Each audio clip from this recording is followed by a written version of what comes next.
Flatline Blades here. Got something pretty cool and badass. I know it's been out for a second now, but I'm just now getting my hands on a Microtech Ramlock. Of course, that's going to come in fuzzy for no reason. Stitch, Ramlock, single edge, fluted. It's aluminum scales, and this is the Apocalyptic. I have had two different stitches over the years. Both were the autos. The manual is new. Give a shout out to my brother from another mother, Mike, one of my admin teammates from Blade Traders. Sent me a knife to check out, and this is it. It is a big, heavy, badass beast.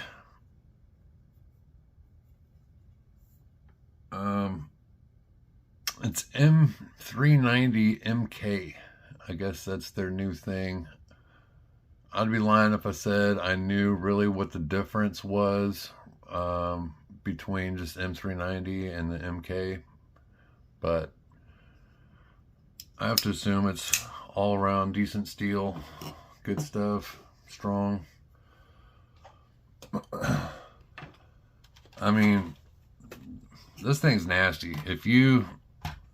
I think it's called a stitch because if you drop this on your toe, you're going to the hospital and you're getting stitches.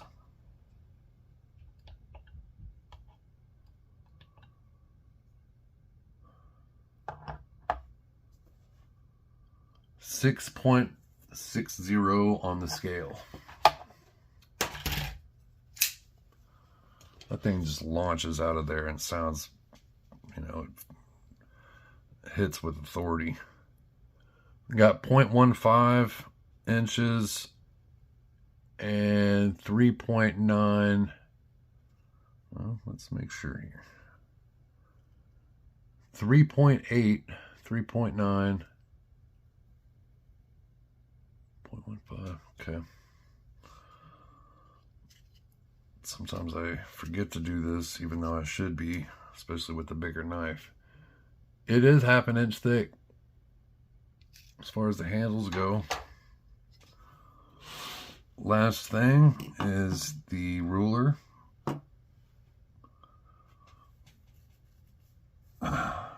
So, yeah, it's a 3.5 inch blade. It's probably technically considered longer than that. Probably like 3.75 or 4. But you got this big giant choil for your finger, sharpening choil, whatever you want to call it. So you got about a 3-inch cutting edge and about an 8.5 inch total overall. It's not the biggest knife in the world, but it's definitely not small. Launches out of there. It's dropped shut. For a big knife, this thing's pretty fidgety.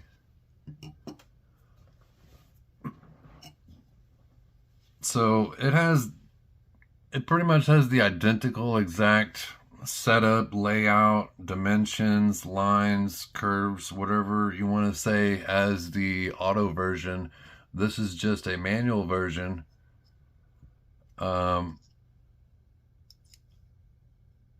lot of us known these kind of knives, this kind of lock as a access lock. We all know the Benchmade no longer has the patent for it, so a lot of companies are making them with this now, and this is their variation of it. I do love the grippiness of the little slider. You can easily do it one-handed. Obviously, two hands, or not two hands, but both sides is still probably better because it has the exact same amount of force going. I really like this thing though. The first day I got it, I was actually kind of scratching my head saying, I don't know. But I've had it a few days now, played with it a little bit. Have other knives in my hands going back and forth. For a very quick size comparison, I just recorded, or I just uploaded the RWB review today.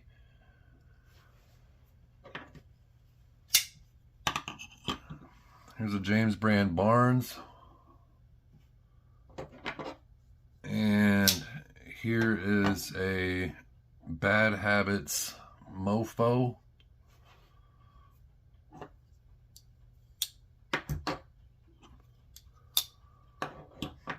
Really awesome, exciting stuff going on for me as far as the group, as far as my channel goes. For the first time ever, I have a sponsored giveaway and review.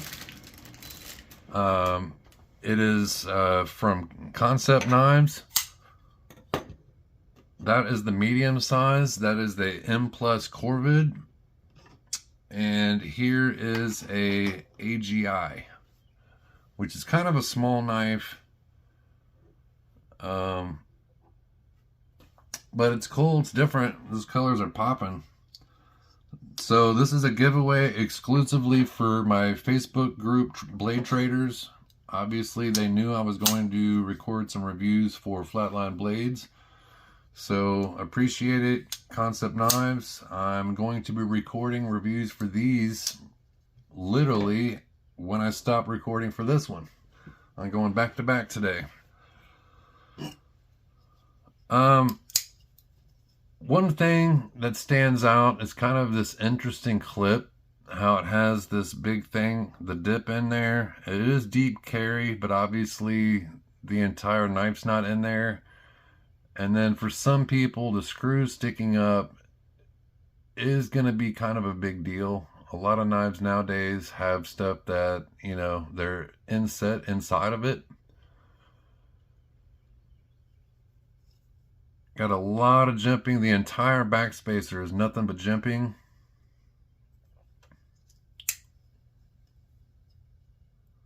Very good utilitarian blade.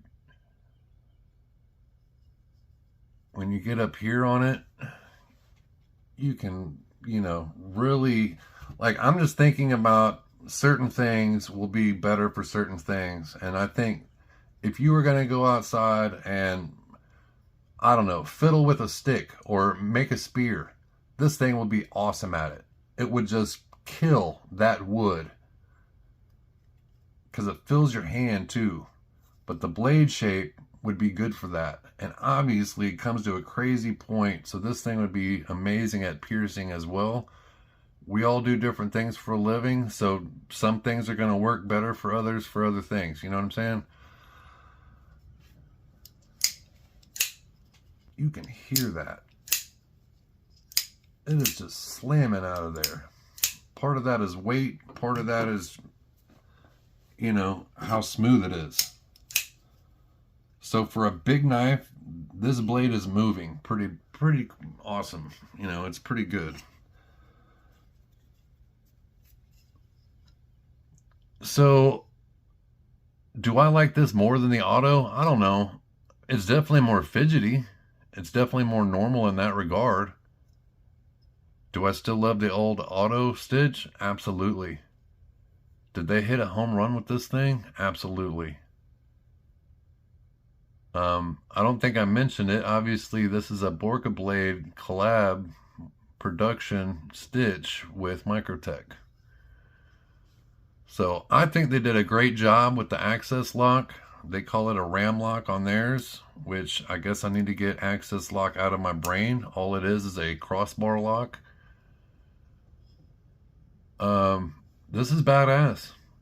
You can get them with G10 scales or you can get them with aluminum. This one's got the fluted aluminum and I really like it. This is a home run. It is a tank and it gets my thumbs up. For how big and heavy it is, it does somewhat disappear into your pocket, but you'll know you have a knife in there. All right, appreciate it, Mike. I like it a lot. It's a home run. Microtech Stitch Ramlock.